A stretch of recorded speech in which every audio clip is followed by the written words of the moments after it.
Hai, saya Albert Lutano, founder Human Design Indonesia. Selamat datang di podcast Human Design Indonesia, tempat kita ngobrolin soal gimana caranya kita bisa hidup lebih selaras sesuai dengan desain alami kita. Di sini kita bakal bahas banyak hal seputar blueprint diri, energi, keputusan, makna hidup, dan semua tentang kehidupan lewat sudut pandang Human Design. Discover your blueprint and live your truth.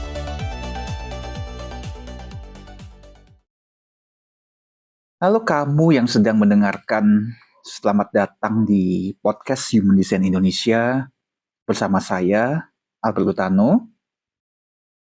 Ini adalah podcast perdana dari Human Design Indonesia di mana saya sebagai founder dan juga sekaligus sebagai praktisi Human Design. Di sini kita akan ngobrolin hal-hal yang mungkin belum pernah kamu dengar di kelas. Belum pernah kamu baca di buku-buku motivasi atau di seminar sukses manapun yang kamu hadiri. Tapi bisa jadi ini justru akan menjadi kunci bagi kamu untuk bisa mengenali dan memahami diri sendiri. Mungkin ini saatnya kamu mendapatkan sebuah aha moment di mana kamu akan merasa bahwa, oh, ini jadinya kalau aku menjadi diriku sendiri. Oh, ini rasanya kalau aku menjadi diriku yang sejati. Nah, pernah nggak sih kamu ngerasa kalau kamu sudah lakukan banyak hal untuk bisa mengenali diri, memahami diri, entah itu kamu ikut kelas pengembangan diri, baca buku-buku motivasi, dengerin podcast keren, bahkan mungkin beberapa di antara kalian sudah ada yang ikut coaching maupun mentoring. Tapi tetap aja ada bagian dari dalam diri kamu yang masih terasa kosong. Seolah-olah ada sesuatu yang belum klop, belum nyambung. Kamu sendiri mungkin merasa kamu sudah kerja keras. Kamu melakukan banyak hal, kamu merasa dirimu sangat produktif. Dan kamu sudah berusaha keras untuk jadi versi terbaik dirimu sendiri. Tapi tetap aja kayak ada yang hilang. Ada sesuatu yang nggak utuh. Aku paham, karena aku juga pernah di sana, seperti kamu. Dan di titik itulah, aku ketemu sesuatu yang pelan-pelan bikin semuanya itu menjadi masuk akal. Dan banyak pertanyaanku tentang kehidupan mulai terjawab. Yaitu apa? Melalui Human Design.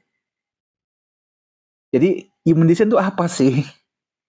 Human Design itu adalah sebuah sistem pemahaman diri yang sangat unik, ya.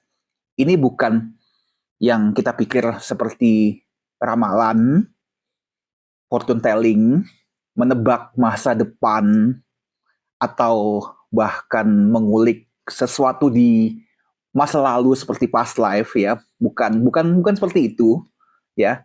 Dan juga Human Design juga bukan sebuah ilmu motivasi, ya, ilmu instan yang di luar sana beredar, ya, bahwa ada sebuah ilmu yang mungkin bisa menjadikan kamu sukses secara instan, ya. Bukan seperti itu, ya.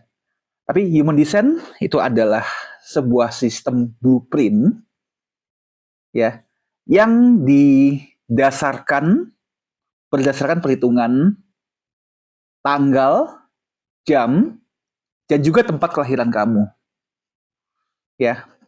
Nah, Human Design ini sebenarnya juga berasal dari gabungan dari banyak sekali ilmu, baik itu ilmu kuno, ya, atau dikenal dengan ilmu esoterik, ya, yang ilmu-ilmu penyusun ini usianya bahkan sudah ribuan tahun, ya, seperti ilmu cakra, astrologi, I Ching, Kabbalah, ya. Dan keseluruhan ilmu esoterik ini pun juga digabungkan dengan ilmu modern yang mungkin kita pelajarin di sekolah. Salah satunya terkait dengan kuantum fisika yang menjelaskan tentang bagaimana energi bisa mempengaruhi diri kita, dan juga bicara tentang ilmu epigenetika ya, yang membahas tentang DNA yang ada di dalam diri kita. Nah, semua ilmu itu kemudian disatukan menjadi sebuah sistem yang akhirnya menghasilkan sebuah peta diri. Sebagian orang menyebutnya human design itu sebagai peta energi yang ada di dalam diri kita, ya. Dan ya nggak salah juga ya, karena bentuknya seperti body graph ya. Jadi kalau saya suka menganalogikan human design itu ibarat sebuah buku manual, sebuah buku manual petunjuk penggunaan. Seperti halnya kalau kita membeli sebuah produk elektronik nih, misalnya kita beli handphone baru, beli TV baru, kulkas ya, atau apapun yang mungkin berbau elektronik. Ketika kita unboxing ya dari barang elektronik yang kita beli, kemudian di dalamnya kita pasti akan menjumpai sebuah buku manual petunjuk penggunaan yang kalau kita buka di dalamnya itu isinya menceritakan tentang spesifikasi teknologi dari barang elektronik yang kita beli, ya, termasuk petunjuk bagaimana kita bisa mengoperasikan barang elektronik yang kita beli itu, bagaimana cara merawatnya, apa yang boleh dan yang tidak boleh. Nah, ini sebenarnya konsep yang sama terkait dengan human design, yaitu terkait dengan diri sendiri. Ya, human design menceritakan semua hal tentang diri kita, entah itu kemampuan kita, bakat, kelebihan, kekurangan, bagaimana cara kita bernavigasi di dalam kehidupan kita, cara kita makan, bagaimana cara otak kita bekerja, bagaimana cara pikiran kita bekerja, lingkungan apa yang cocok bagi tubuh fisik kita, ya, bahkan bagaimana cara yang tepat untuk mengoperasikan diri kita sesuai dengan desain kita.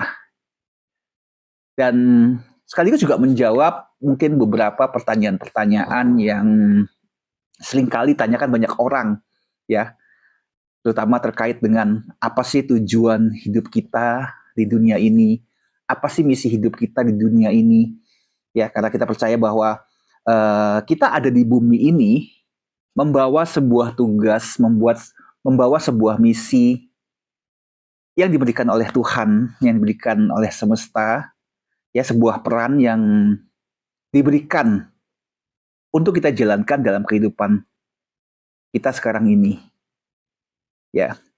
Nah, dari diagram human design itu, akhirnya kita juga bisa tahu banyak hal, terutama bagaimana kita sebaiknya dalam mengambil keputusan.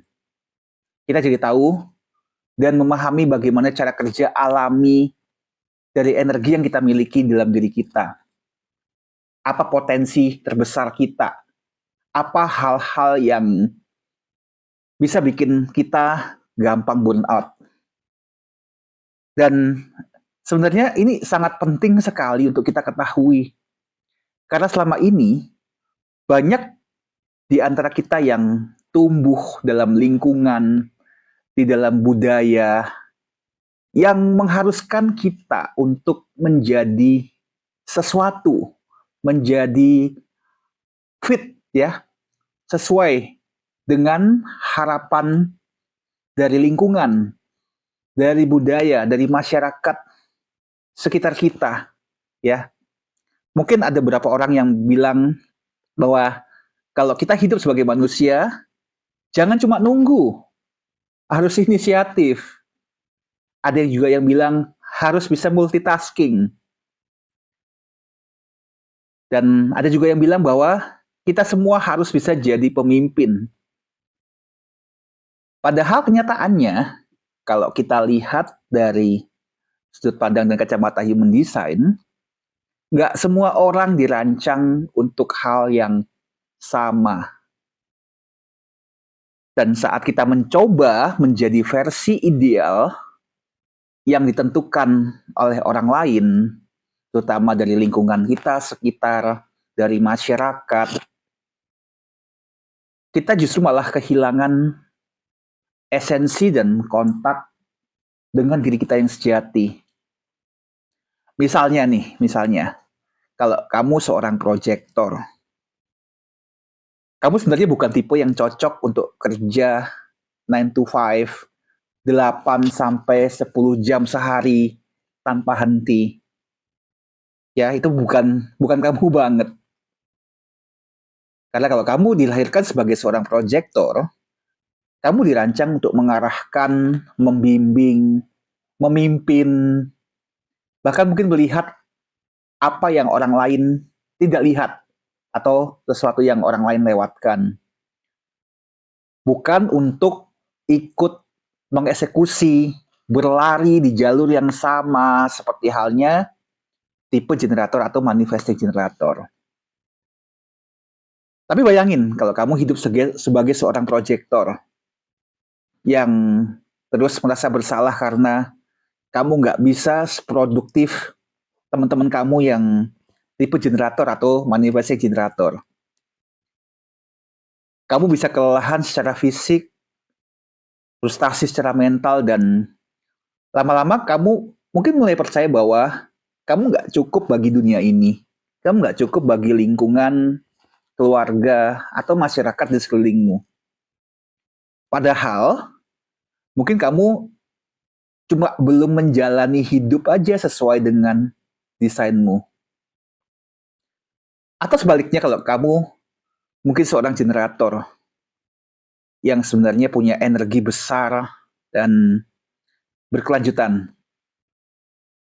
Tapi karena kamu terlalu sering bilang iya ke hal-hal yang sebenarnya bukan buat kamu jadi ngerasa capek banget dan kosong. Kamu jadi kehilangan rasa senang dalam upayamu berkarya, berkreativitas, dan akhirnya kamu merasa hidupmu jadi hanya sebuah rutinitas yang hambar. Nah, human design tuh yang akan bantu kamu menyadari semuanya itu. Human design sendiri nggak akan bilang bahwa ini adalah cara jadi sukses. Tapi human design akan bilang, inilah cara kamu untuk berfungsi secara alami sesuai dengan desainmu. Dan ketika kamu mengikuti aliran energimu, saat kamu mulai mengambil keputusan dengan cara yang benar, cara yang selaras dengan desainmu, maka hidupmu akan mulai terasa lebih ringan. Karena kamu sudah selaras dengan desainmu. Aku sering bilang sama klienku, ke peserta yang ikut kelasku, human design itu sebenarnya bukan sebuah solusi yang instan. Tapi human design itu seperti sebuah kompas yang selalu kita bisa andalkan. Kapanpun mungkin kita merasa diri kita tersesat. Dan tahu nggak apa bagian yang paling menyenangkan? Human design tuh nggak pernah nyuruh kamu atau kita ya untuk menjadi seperti orang lain. Justru human design itu mengajak kita kembali kepada siapa kita sebenarnya sebelum lingkungan atau masyarakat di sekitar kita memaksa kita untuk belajar jadi orang lain. Ya, yang dimaksudkan belajar jadi orang lain ya seperti ya kita dibanding-bandingin dengan orang lain ya. Lihat tuh tetanggamu, lihat tuh kakakmu, lihat itu adikmu, lihat itu teman sekelasmu. Ya, itu lihat tuh teman kuliahmu. Mereka sudah jadi sesuatu. Kenapa enggak? Kenapa kamu enggak contoh seperti dia ya? Itu lingkungan sekitar kita, ya, masyarakat sekitar kita, ya. Dan menurut human design sendiri ya, dikatakan bahwa kita nggak perlu jadi seorang yang karismatik kalau memang desain kita bukan ke sana. Kita juga nggak harus selalu jadi pemimpin, nggak selalu harus jadi influencer, motivator, penggerak. Kalau memang kita ternyata hanya dirancang sebagai seorang pendengar atau seorang pengamat yang memiliki kejeniusannya sendiri. Nah, jadi setiap desain itu unik. Dan ketika kita belajar untuk hidup dengan cara kita sendiri, sesuai dengan desain kita, maka pada akhirnya kita akan berhenti membandingkan diri kita dengan orang lain. Bahkan kita akan berhenti untuk membuktikan diri kita. Karena selalu berusaha untuk membuktikan diri, selalu untuk berusaha untuk mencari validasi, itu lama-lama capek. Ya. Kita akan berhenti untuk menyesuaikan diri kita supaya kita diterima oleh lingkungan kita. Nah, bagusnya ketika kita sudah mulai selaras dengan desain kita akan mulai menarik hal-hal yang ya memang sebenarnya sudah cocok bagi kita, ya, seperti kita berubah menjadi magnet. Kita akan mulai ketemu dengan orang-orang yang sevibrasi, orang-orang yang bisa menghargai kita sebagaimana diri kita adanya. Dan kita pada akhirnya akan bisa berkata bahwa aku ini udah cukup. Bahkan aku tuh nggak perlu jadi orang lain. Nah, jadi kalau kamu merasa bahwa aku masih nggak ngerti siapa diriku, atau aku sering merasa bahwa aku ini salah jalan, salah tempat, salah waktu. Mungkin sebenarnya kamu hanya belum kenal dengan desainmu sendiri.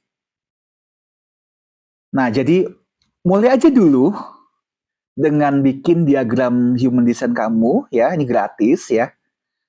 Jadi teman-teman bisa bikin diagrammu di website humandesignindonesia.com.